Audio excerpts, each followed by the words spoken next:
Okay. First of all, I was wanted to say it's been a very interesting night for me, personally. You start off with so many plans and so many things that I want to do, and nothing ever seems to go right. But shouts out to my friend Rocco Bowen down in Arkansas right now, just hanging out, waiting for the cold to ease off a little bit and get back to writing soon. I'm pretty sure he's gonna get back to writing on Friday, I think. I gotta check that. I gotta check the entries just to make sure that yeah he's writing on Friday. So shouts out to Rocco. Just hanging low, staying fit, staying ready for when the time comes, and he's ready to ride at Oakland Park on Friday. But it's an interesting night because we were gonna do something, it didn't work out. But shouts out to Rocco, man. Big up every time. Um, Arkansas being cold and many places across the United States of America, tracks have been slowed down a little bit.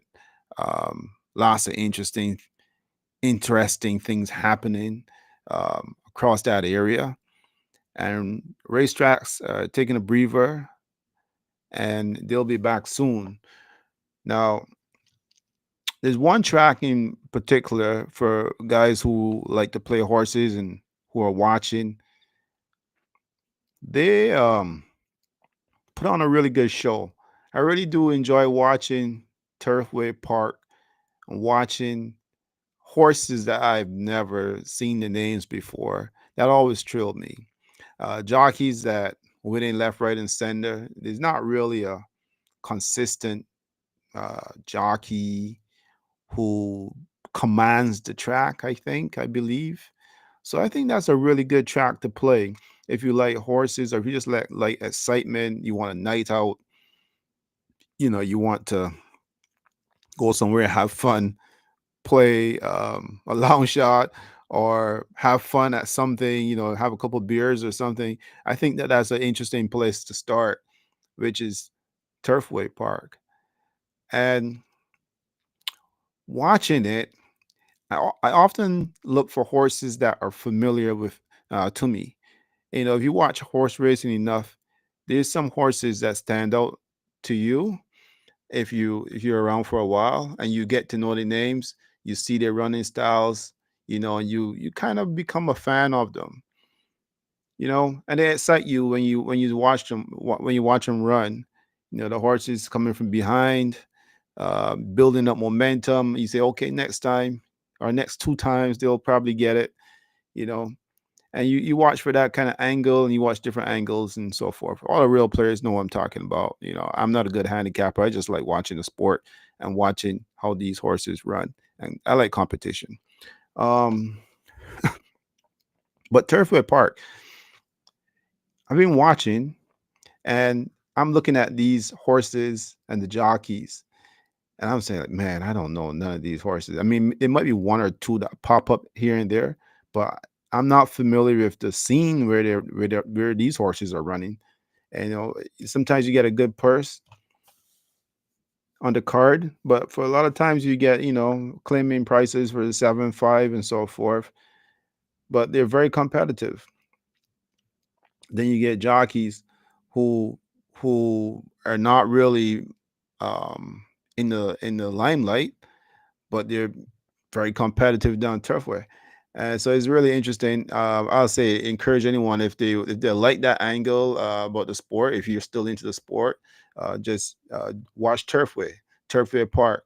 Turfway Park puts on a really good show. Very exciting, competitive. I would say competitive. I gotta look up the stats to see exactly who's running Turfway. And let me see. I'll go to my uh, Equibase just to see what is happening here. Um, give a quick rundown here and see if I can find something here. Let me see. That is on Wednesday, um, January 15th. And do they have Turfway? Yeah, Turfway. Turfway runs on Wednesday. Um, It's going to start in the evening. And who are the track leaders of this track? So at this track, Turfway Park, you got leading jockey right now is Irvin Moncada, 8 wins, 28 starts. And then you got Luan Machado, who is gaining some popularity in that area, that Kentucky area. He has 5 wins from 26 starts. You got Gabriel Saiz, 3 wins from 14 starts. Abel Cedillo, 2 wins. So you see, it's pretty competitive. Um, it's not like the usual where you see someone going off. You got like 15 wins, and the next person underneath is like 6 or 5 or something. I mean, the person who's leading is 8 wins, and next person is 5. So it's a really competitive track, I believe, and it's somewhat unpredictable. It's quite crazy. Now let's look at who they got for the leading trainers so far. And John Ennis with 3 wins with 10 stars. Michael Maker, people who watch races know familiar with him. 3 wins, 6 starts. Thomas Drury, 3 wins, 7 starts. Larry Rivelli, 2 wins, 4 starts. Anna Navarrete, 1 win, 5 stars. And the top owners, believe it or not, holy, I guess this is for the year, but the top owner, look who shows up here. Anthony Stephen, 1 win, 1 start, right? I remember him. I remember that back in the days at Woodbine Racetrack watching Anthony Stephen. If this is indeed the same Anthony Stephen, but watching Anthony Stephen um, race ride, and now he's training horses. And I remember I watched this race actually the other night, and he I think he brought a horse from Mountaineer. If my memory stands correct, he brought a horse from Mountaineer, and he just blew away the field. Man, the jockey took this horse up front, blew away the field, and won for fun. And that was at Turfway. So quite interesting. I mean, all the other all the other owners are 1 for 1 in this category. So it's pretty competitive so far. But I guess the year just start. And I think they're going by the year. But going back last fall, I had to say it was really interesting and also very exciting to watch that track, Turfway Park, and watch how competitive. You never know what angle to go by, but I think people who are familiar with the circuit, they know which horses to play or which ones to cheer for, because they'll be very familiar with the different angles. Now, I tend not to go too much by horse form at one particular track, but to be honest, I don't know about now because maybe the horses are climatized to Turfway and Indianapolis, down there. That that that track probably being closed for a while, so the horses transitioning from there. Maybe the other horses has catch up, but that was another good angle to watching the horses coming from Indianapolis, moving over to Turfway, and they were doing some really good damage. To be quite honest, they were even doing better than the horses making moves from Churchill Downs. And everyone gets pretty excited when a horse is transitioning from Churchill Downs to another track because the purses are really high. For the most part, you have an average of say around $90,000 for pretty much every race. You'll still get the 30 or $40,000 here and there, but for the most part, you have 90, 130, 170,000 allowance race. So you can't go around there. Trainers, owners, they're gonna want their horses to go there so they can get a piece of that bread too, and also just to face some competition, uh, build a little bit of class, So when they definitely make a move somewhere else, their horses will be seasoned because only the good ones will run where the big money is. Not too often you see horses that are not too competitive where the money is. If you got a good horse, you're gonna find the purses. The purses bring out the good horses, and that's why it's so important that some tracks be able to step up purses. I know it's tough; these are tough times, but also just to lure um, players and also lure um, good horse owners who have competitive horses and want to compete. I think that's the standard right there. So, also thinking about that, going back to Kentucky, you think about Turfway Park, you think about Churchill Downs, and you think about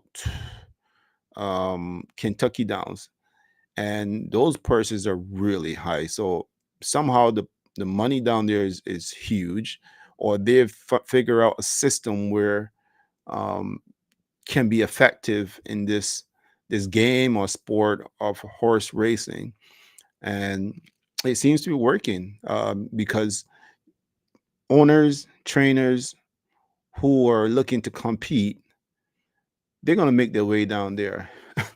That being said, tomorrow night at Turfway, big fields as usual, and that's another thing that I have to mention. The fields are huge. Um, Kind of remind me of like Australia, those areas.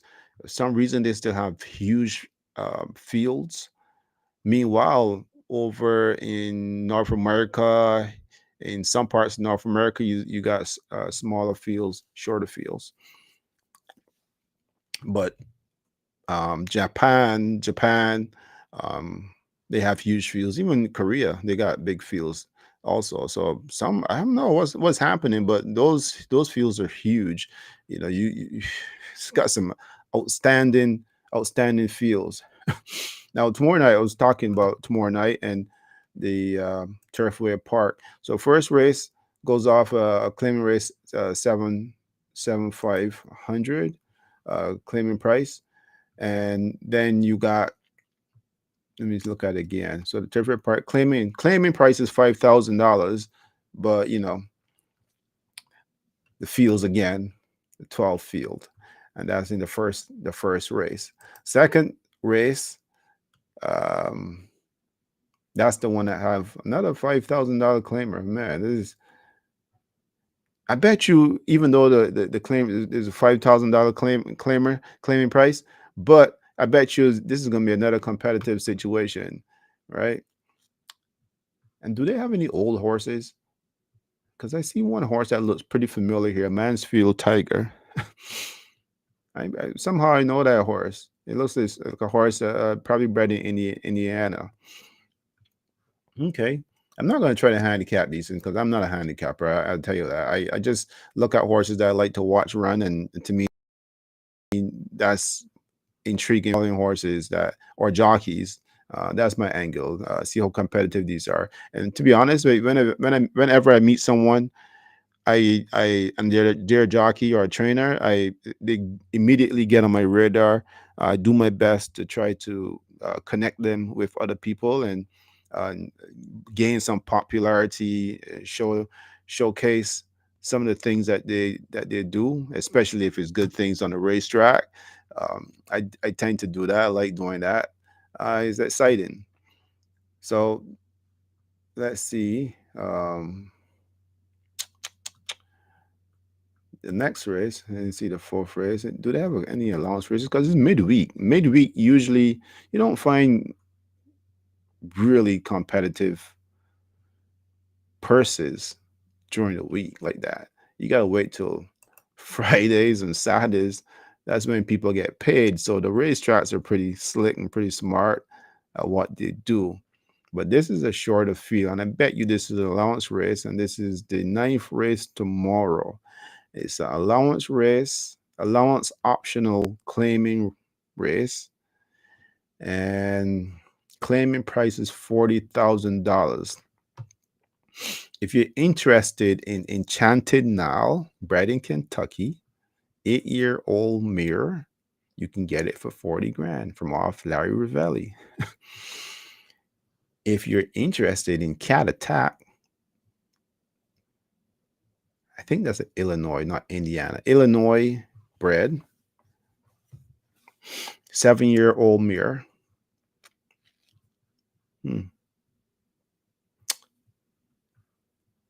Interesting. Very interesting. Well, check it out yourself. Don't just look at me. Look on Equibase and you'll see yourself that there's some horses you can get for 40 grand. I think these ones are a little bit older. All the 4-year-olds, they're not they're not in for a tag, but the older ones are, which is 7 years old or 8 years old. So if you want to take a chance with a 7-year-old or 8-year-old, go ahead, have fun. I think the last race for the night tomorrow, that's a maiden claiming. And here we have, and you know what? It's funny because this maiden claiming for $30,000 and the claiming price 20 to 30, sorry, $30,000, right? But here we have Brad Cox with a horse in this one, and immediately morning line 3-1. It's 3-year-old. So if you want to claim a horse off the great Brad Cox, you can take a chance with that one. This one had one start, didn't do much, and back again. Let's see where this horse. I'm just looking at all the. Let me see. Doesn't really say. No, I don't think. No, this one. Oh yeah, he did. Had one start. It was a maiden special weight at Churchill Downs on November 1st, and ran up the board. He ran up the field, ran 10th, a 63 equi speed. Interesting. Let me go back here a bit, and maybe I can share this screen with you all. Let's see. Let me try this. Yeah. Should I? Yeah, I can share. There you go.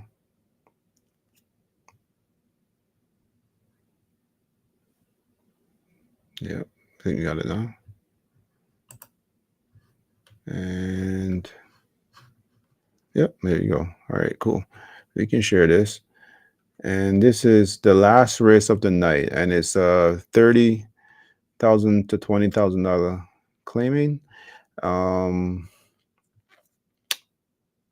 You got Luan Machado with a Mike Maker horse in there, a Kentucky bred, Barrow-Quinn record. I think that's what it's called. But the horse here that kind of catches my eye a little bit is, let's see, Train and Trust. Am I going to be able to get to see this? Come on, work for me. 4 starts in 2024. And the results are, had one start at Ellis Park, Kentucky Downs. These are all maiden special weights. They had one maiden claiming start at Turfway Park, ran 6. To be quite honest with you, you got to know these horses, or you got to know a little bit more than I do at Turfway Park in order to pick the right horse, because quite honestly, the angle is never pretty clear. Another one to go by maybe is an apprentice angle, light to weight. Sometimes that could be the angle, but you never know at this track. If you're a real hardcore player, you're gonna get frustrated by um by the track because it's not gonna be exactly what you think. You have to be really slick. And like for me, I just love watching horses that I follow and see how they do, how they produce.